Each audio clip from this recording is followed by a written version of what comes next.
having a slight advantage, but an advantage that might change here as this Red Zerg from Afrika Freaks Armani may have something to say about it. And they will update those statistics as well throughout the entirety of the tournament. Top right side, his opponent, Alpha X. Blue Protoss, Zoun. Once again, Oblivion, a map that is a bit more familiar to our current eyes, of course, as we have seen it in the GSL. It's a pretty cool map, not quite available on the overall ladder pools and stuff like that, but it's a cool map. We might be able to see some more of it later down the line, of course. As we kick things off with a very regular kind of probe towards natural. Third base being the unnatural natural. As things usually progress right now in the PvZ matchup. We'll have to see whether or not Zoun is going to try to take advantage of this situation as well. Try to go in with an adept glaive attack. It is something that he has steered away from more and more so. But at the same time, as people are less expecting of the adept attack, that could mean one of the reasons why you might be able to bring it back again as well. And just maybe not do it all the time, just kind of mix it in now and again out of nowhere, out of the blue, just, you know, like an assassin striking from the darkness. But then it's a man with a cape. A man with a cape and a shadow with a lot of personality.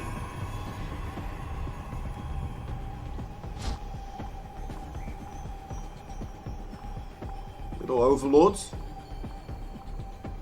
Looking to figure out some conniving plans as he looks for the Protoss technology. See what is going to be available.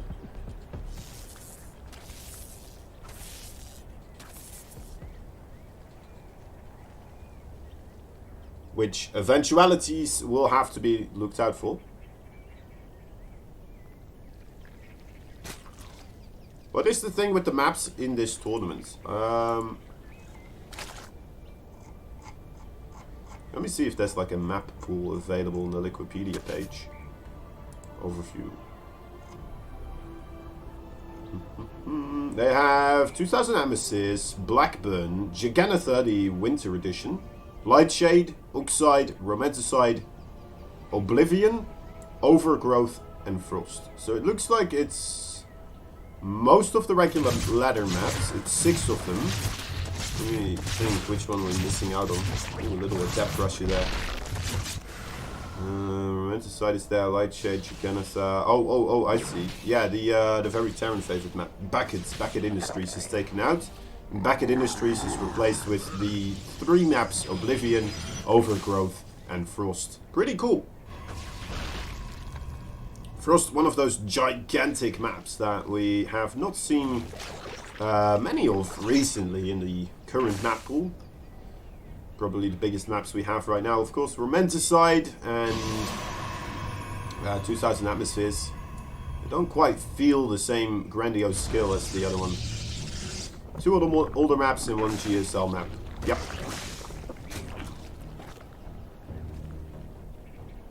Yeah, that's pretty cool. I don't mind it. I don't mind it at all, personally. As a player, you know, I could see the case why you wouldn't really want to have those weirder maps.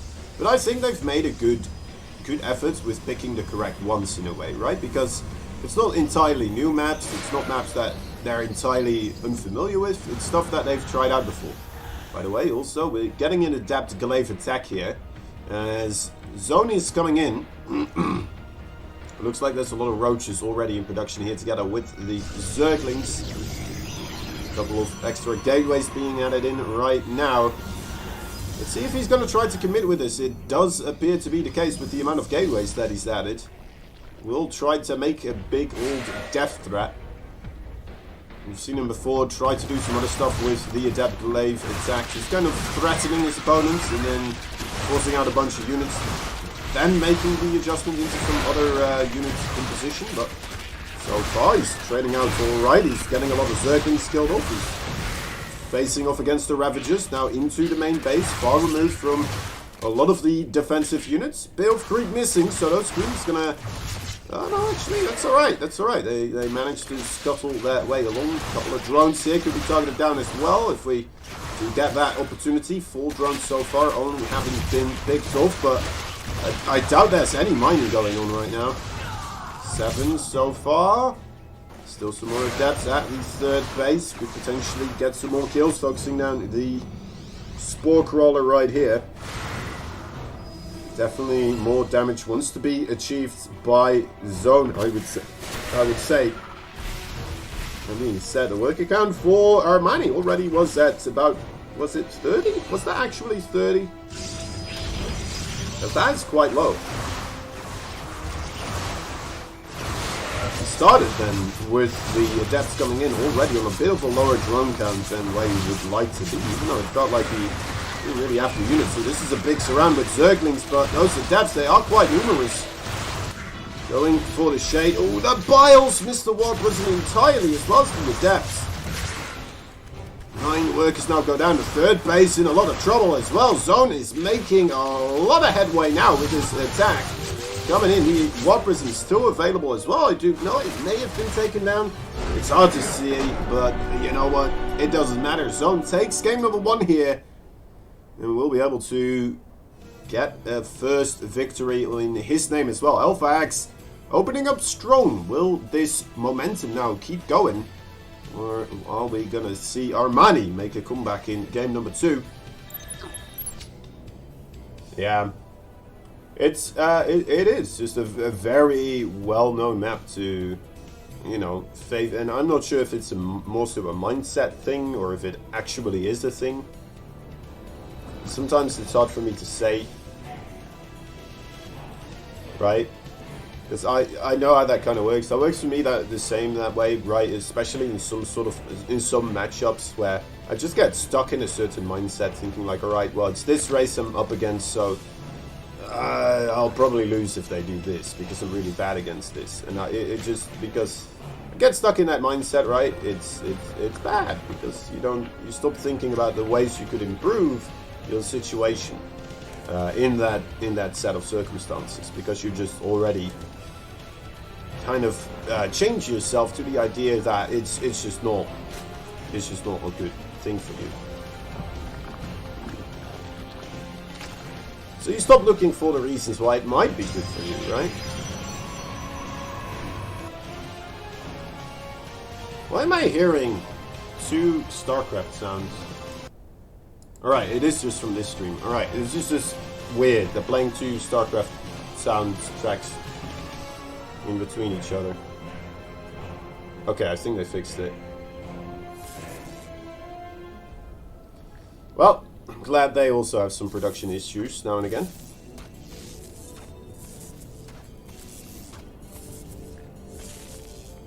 I'm not alone on that case.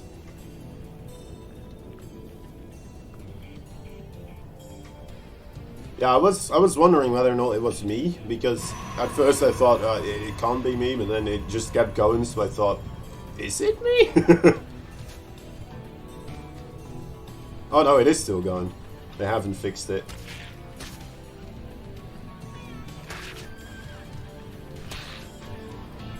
Oh well.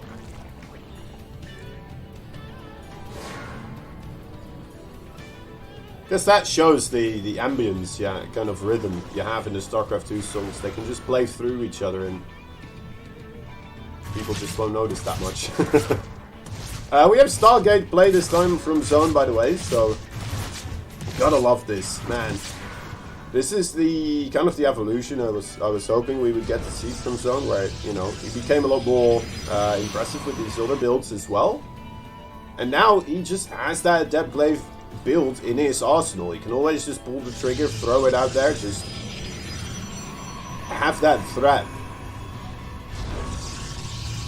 I don't think you should use it more than once in a series, necessarily, at least for a little bit, right, until people start expecting him to only use it once in a series, but it's a good thing to do, really is.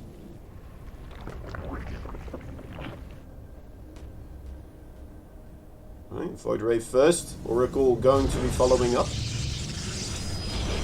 Third base. I don't believe we've had a second Stargate. It's just some extra gateways being added. No Twilight Council Robo that I've seen come by so far. Maybe I've missed it, but I don't believe they're out there yet. Okay, going for the weapons upgrades for the airships. So it does definitely seem to be a part of his play here to go for the double Stargate indeed. This could be, we have seen Zoun be one of the players that likes to play with Tempest, and in particularly on this map, we've seen him try to utilize those Tempest. Now, I've seen it work, I've seen it fail. Once it works, it looks amazing. If it fails, it looks like this will never work. No fleet beacons so far, so I think we're going to see something else here. A bit of a supply block, which is causing him some trouble. Definitely delaying that production of the Void Ray for quite a while.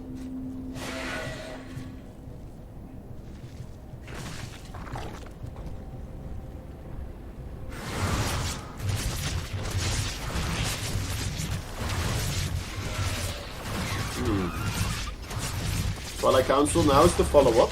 Double Void Ray production, just so sticking true to this. I'm anticipating the High Templar play here, right, with the Void Ray. That's usually kind of the army combination that you're going to get. Void Rays, maybe charge slots with the High Templar. Oh, but Armani smelling that this is going on and is going to try the Queen Push, the ever-killing thorn in the side of the double Stargate opener. A very difficult build to go up against if you are the Protoss in this situation. So needs to keep those Void Rays in check, needs to keep them safe and secure. You can see those Void Rays not doing pretty much anything to the Queens, as they are not armored units, and neither are those Ravages. The Void Rays suddenly not doing that much in damage. We have a ton of static defense though being set up. Armani's just making a run for it. Wow, I was not anticipating this at all. Armani just turns tail and runs? Is that even something you can do? Is that a valid strategy? What's going on here? He made so many queens. He doesn't have a fourth base. He has an alright drone count though. 70 workers here. Going towards the infestation pit. Very interesting. Armani getting a bit cold feet with his attack and decides against it right when he's at the front door of his opponent. I've seen the double Stargate here. Identifying that correctly. Actually will remain alive. Thought for a moment that might be in trouble. Perhaps it could have been taken down. I don't want to make the claim that it definitely would have, but it felt like it could if the target fire for Zoun was there. Then again, it probably just would have gotten cancelled, right? Wouldn't have actually been killed, so maybe attempting to go for drones instead with the adepts is not a bad idea.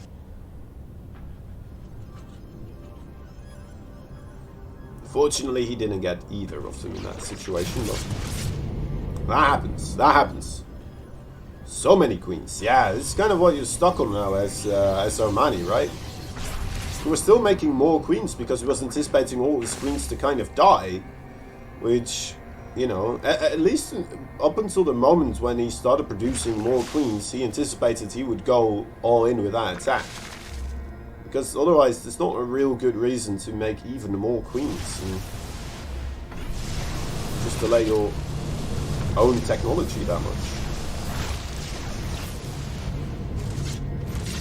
Void Rays just kind of on creep patrol.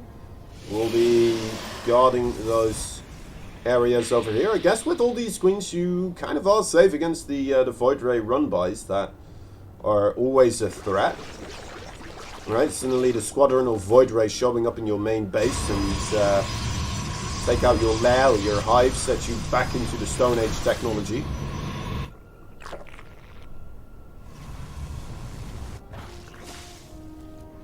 As the fleet beacon, so setting up his next kind of path intact.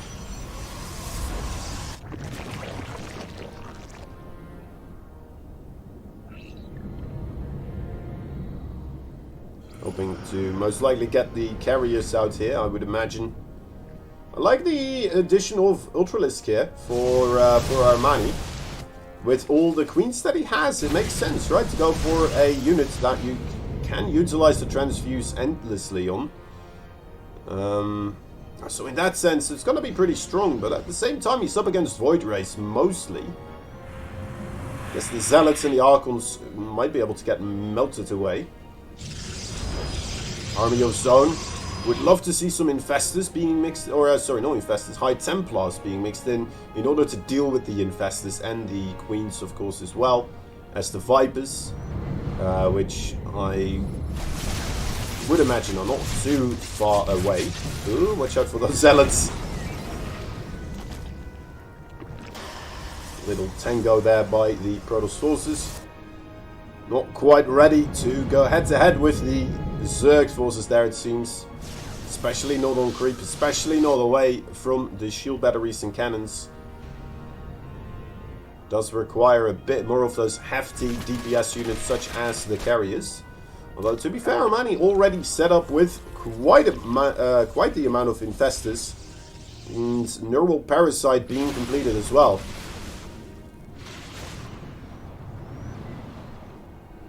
You need an enormous amount of those carriers to really get the DPS to avoid the Infestors from just taking over your entire fleet. It's possible, right, to have enough carriers to just deny that from happening, but it can be a bit rough. Nice burrow there being utilized for Armani, keeping his workers safe. A offensive move here from Zoun. Oh, that gets a lot of queens. That does manage to get, what, 600 minerals worth of queens into their grave.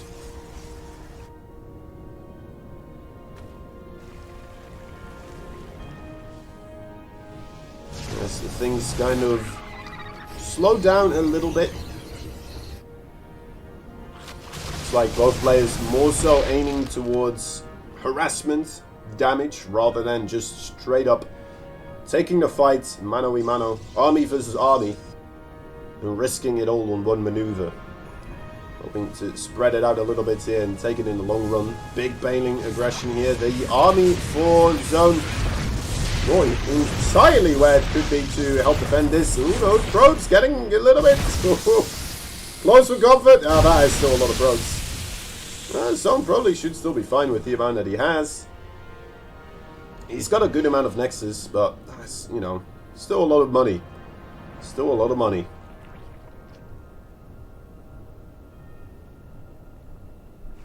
Multiple hits in succession like that can definitely stifle Zoun's economy a lot more, so has to be wary of this.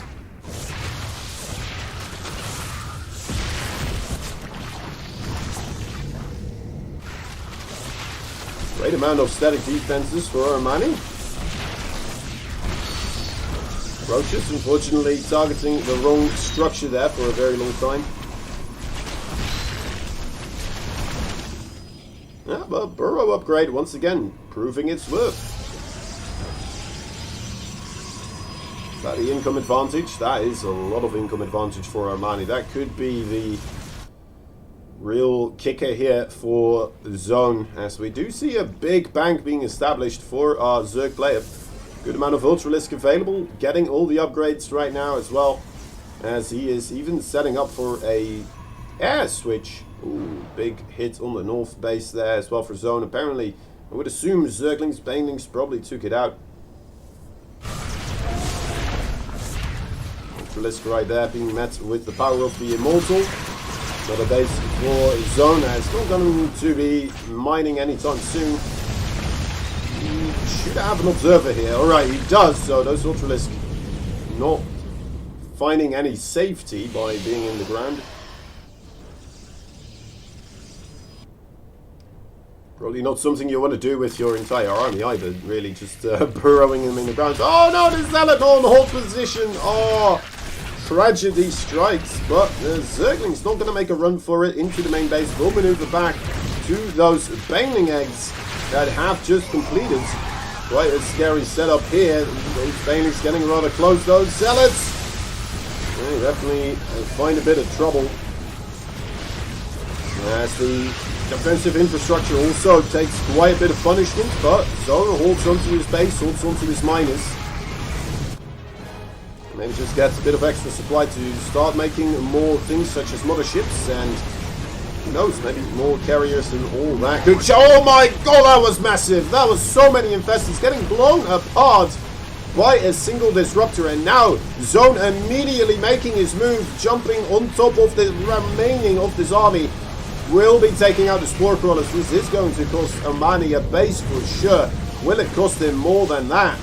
We don't quite know yet. It looks like Zoun is prioritizing the base, so not entirely convinced that he can just finish off his opponent at this moment in time, but there's a lot of stuff in the production for Armani.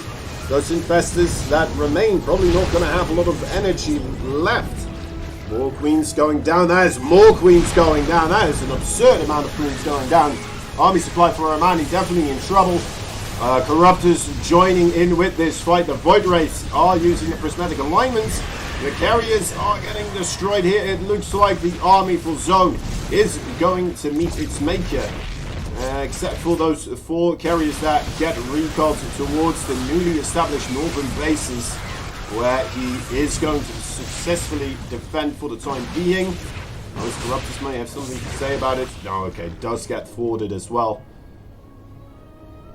Good gracious, Zoun, what a play so far. Has to be a bit careful now after most of that expensive Protoss mechanical units and everything, the flying, all the ships, everything, right? The very crucial army components of the Protoss has been exterminated. It's going to be a while before that is finding its rhythm again. And it's going to be back up to full swinging force. The army for Armani, of course, is going to be a bit different. It's already pretty much back up to max supplies. Short on an Overlord, actually. It requires a bit of 1 or 2 extra Overlords, I would say. Finally does manage to secure that bit of extra supply, but it has slowed him down a bit before he could get the full max. Now, coming in here with a lot of Zerglings, the Ultimist Ravagers. Nothing too frightful, but maybe perhaps with the combination of these Corruptors coming into the main base, some important tech structures can be taken out. Doesn't appear to be the case just quite yet. Definitely static defense being destroyed, but is it all worth it? I mean, we're seeing Ultralisk going down here, we're seeing Roaches, Ravagers. They're still quite expensive units. Well, except for the Roaches, I suppose. They're a little bit expensive. More expensive than Zerglings, anyway. Corruptors find a pathway around, need to find an exit route, get themselves back and grouped up, regenerate a bit of HP, but Zoun here, once again, re-established with this army. Looks like it's a bit more ground-based now. That's a wonderful choice, in fact.